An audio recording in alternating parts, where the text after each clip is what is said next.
नमस्कार, मी विवेक वाघमारे, महाराष्ट्र जीवन न्यूज। आज आपण येथे जिल्हा परिषद या ठिकाणी बेमुदत धरणे आंदोलन या ठिकाणी आलो आहोत। आपल्यासोबत कमला नेहरू माध्यमिक विद्यालयाचे 3 शिक्षक आहेत जे की धरणे आंदोलनाला बसलेले आहेत आणि त्यासोबत सुभाष पाटील सर आणि ज्येष्ठ मार्गदर्शक यांचं आज आपण म्हणणं जाणून घेणार आहे।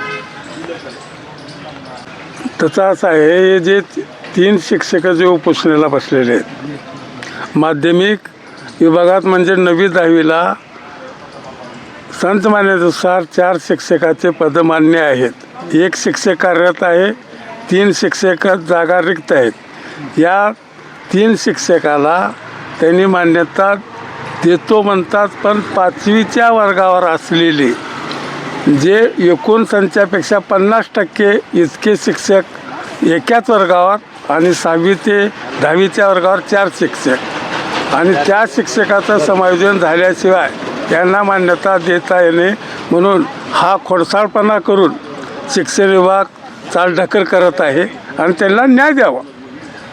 आणि आता प्रश्न असा उद्भवतच नाही। आज शिक्षण संस्था ही कम्युनिकेटेड अधिकाऱ्याशी राहते, त्याची लागेबांधे करून त्यांनी कसं उपोषण बारगाळता येईल यासाठी उलटे सोयीचे राय देऊन हे करतात, प्रक्रिया करतात। नाही, आम्ही आहात मराठवाडा शिक्षक संघाचा जिल्हाध्यक्ष, माझे जिल्हाध्यक्ष म्हणून काम केलेलं आहे। शेवटपर्यंत शिक्षकाच्या प्रश्नासाठी आम्ही त्यांच्यासोबत आहोत।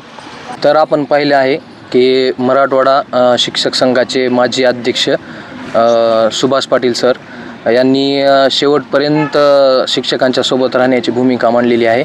मी विवेक वाघमारे, कॅमेरामॅन आदित्यसह, महाराष्ट्र जीवन न्यूज, लातूर।